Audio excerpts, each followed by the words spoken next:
Hi, I'm John LeBlanc from Performance Designs. I've been fortunate to be involved in parachute design and development for nearly 30 years. And along the way, I've studied a lot about how parachutes deploy. And I'd like to share some of these ideas that I've picked up along the way with you. Well, there are a lot of things that go into making a parachute open the way it does. And a large number of those things are related to the design of the parachute, things that you chose when you decided to use that parachute. The line type, for example. Some line is fairly elastic, like Dacron line. It's commonly used on student canopies for that reason. It's just more forgiving of some of the things that can cause harder openings. It's a little bit elastic, so if there's a little spike in the load, it tends to be dissipated a little bit easier.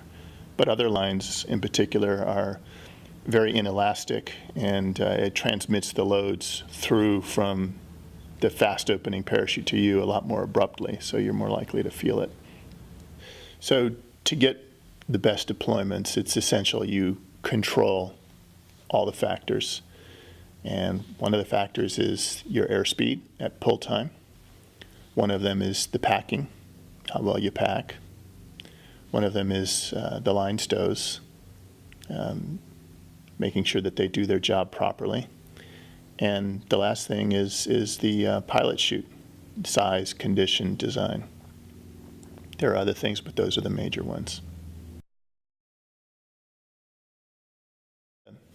Parachute's job is to slow you down, and the more that you do to slow your body down before you deploy your parachute, the better chances that the parachute's going to work as you intend. A lot of people have a fairly steep, fast track, perhaps maybe steeper than it should be, and they feel that if they go back into a hard arch position, that's slowing down. But it really isn't slowing down that much. In your initial first jump training, they may have taught you to do a very hard arch for stability reasons, to make sure you're not tumbling during deployment, which is, of course, pretty important. But once you are comfortable in free fall and comfortable that you're going to stay stable during your deployment, it's perfectly good. It's even advisable to flatten out your body a little bit to slow your descent rate. So slowing down is an important thing.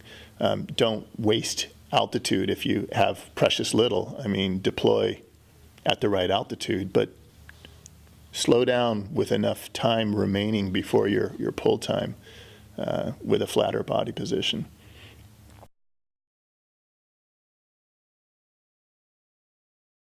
In order for the slider to do its job properly, it has to start in the right place. And the basics of that means that it has to be right up against the slider stops.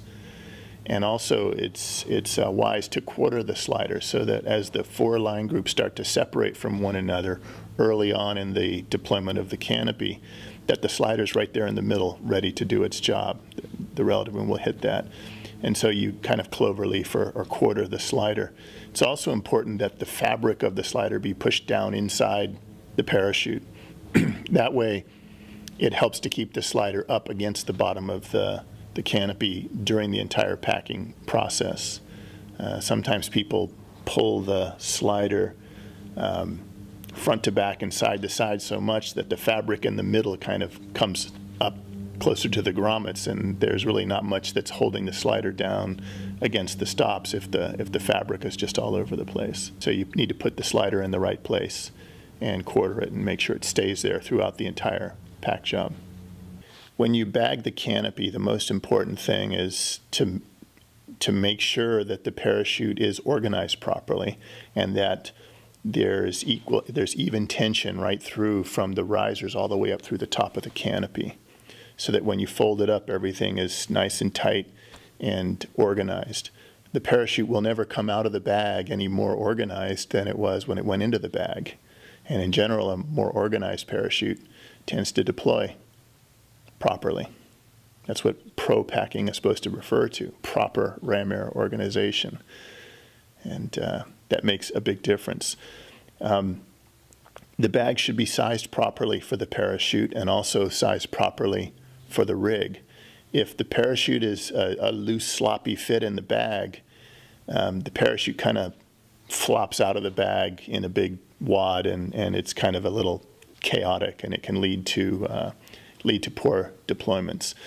It should actually be in the deployment bag, where the mouth of the bag closes the bag, and the rubber bands go through the grommets, with the grommet being placed right over where the knot is that holds the rubber band to the bag.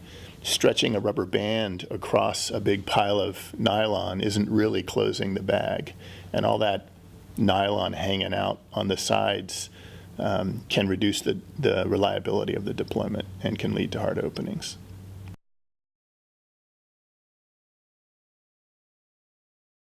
The line stow thing is something that there's so many different line types, so many different line stow methods, rubber bands and tube stows and all these things.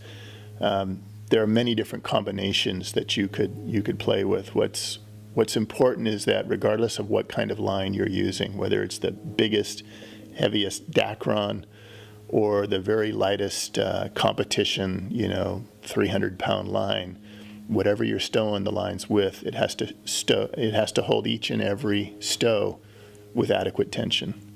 And you can actually measure that with a spring scale. Just hook it onto the pilot chute and then slowly pull on the pilot chute with a spring scale with the bag on a smooth surface, and just slowly increase the tension until the lines come off out of the rubber band. And it should be 8 to 12 pounds for each and every line stow. If you're using small rubber bands and it provides that, then great. If you use the small rubber bands and for whatever reason it's not 8 to 12 pounds, then try something else. The larger rubber bands, double stowed, are very popular for a lot of the low drag lines, Microline, Vectran, those sorts of lines. May not be necessary on the Dacron line. The best way to really determine that is to actually measure the stow force in the way that I mentioned. And when you measure it, you pull slowly. You steadily build up the pressure until the line stow comes off. You don't just yank on it, because the loads go up really high and you'll get a false reading. The length of your line stow has a lot to do with how much retention you get from your stow band. If you're single stowing, it's important that they're not too short. 2.5 inches approximately is a good length. Of course, if you're packing a tandem canopy, where the line bulk on a Dacron canopy, the line bulk can be so large that 2.5 inches on the whole length is not very much on the inside line. So maybe you might want to go a little longer. When you double stow a line, though, the rubber band wraps all the way around the lines once, and then it goes to the attachment point on the bag, and that tends to retain the lines quite a bit better. So it's not necessary to go quite as long, and some people believe that it can cause erratic openings if you get crazy long with double stowing. So 1.5 inches, 2 inches is probably fine with double stows. If they're too short, they simply slip out too quickly, which can lead to problems. The first locking stows, they should be tight enough to keep it closed until they're the last stows left to release.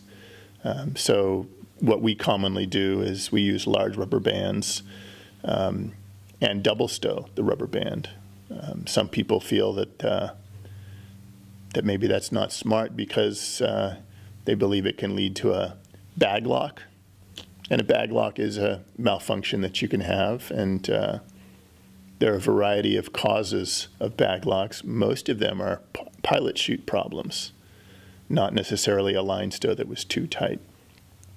If let's say you do have a line stow that for some reason you wrapped the rubber band 10 times or something silly and it was too tight, the resulting malfunction, bag lock, is really high speed. You've got to pay attention. You've got to respond immediately to it. But it's not a hard opening. It doesn't incapacitate you. You can just react to it. I like to say nobody ever died from a bag lock unless they tried to land it. But on the other hand, fear of a bag lock leading to loose line stows, loose locking stows, can lead to an out of sequence opening, which can be brutally hard. It can actually damage your equipment. It can incapacitate you, can knock you out. So you can have a malfunction and not even know because you're knocked out. So you've got two evils there. A hard opening that can create bodily damage, even kill you on one side, and a bag lock which requires prompt action and not much else on the other. So I'm not afraid of a line stow that's too tight.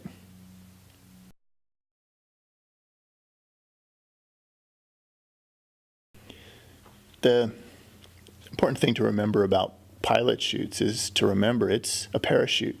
It's an important one. It has a design. It can be used and abused. Mesh can get torn up and stretched out of shape. The fabric can increase in permeability.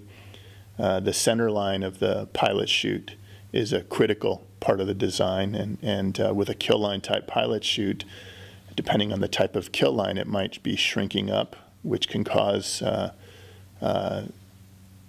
deployment problems for the pilot chute. In other words, it may not inflate correctly or stay inflated during the deployment.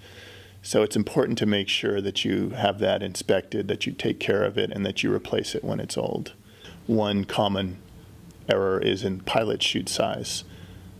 You have to have a pilot chute that is of sufficient size to deploy the parachute, but not so large that it generates too much force. And usually in the 27 to 30-inch range is good for most parachutes. We like F-111 pilot chutes because they seem to be more forgiving of the specific design of the pilot chute. It's not something that all pilot chutes of one size perform the same, because there are subtle variations in design and in the age and condition of the pilot chute. But if the pilot chute has too much force, it can completely take your whole deployment sequence and disrupt it, make it go completely out of sequence and lead to a hard opening. If it's too large, obviously it can create a hard opening because it can actually rip the bag off the parachute prematurely. If it's too small, it can disrupt your deployment sequence because it doesn't pull the parachute out of the container.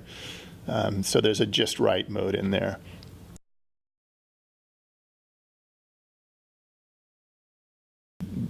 A riser cover that does not release properly can actually lead to hard openings. If by chance your riser covers stay shut until the parachute comes out of the bag, then what happens is when the parachute starts to expand to slider size, it can snap those riser covers off at that point, and that puts like a little bit of a slack into the system just for a split second, and it can cause a hard opening. It can cause a hard opening if one releases and not the other, or it can cause a problem if both of them release at the wrong time.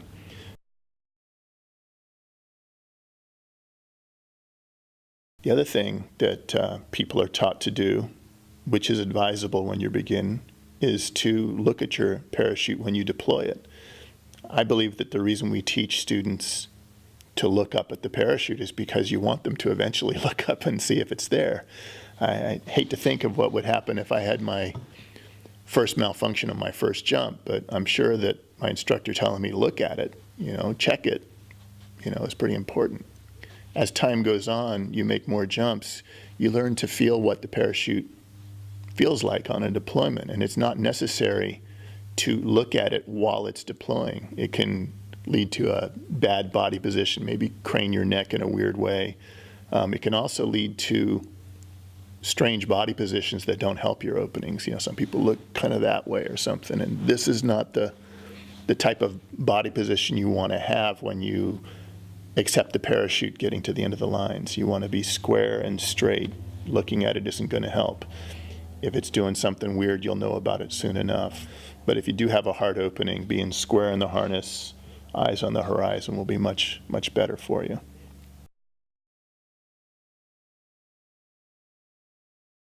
The bottom line on getting good deployments, avoiding hard openings, is that there are many interrelated factors involved. And sometimes people are willing to be kind of lax about it, lazy about it. But the fact is that even when everything's designed right and you seem to have packed everything right, you deploy it right, you can still get a hard opening. So it makes a lot of sense to me to do everything you can to control every one of those factors so that you have your best chance of getting a good deployment, nice soft opening the way you want.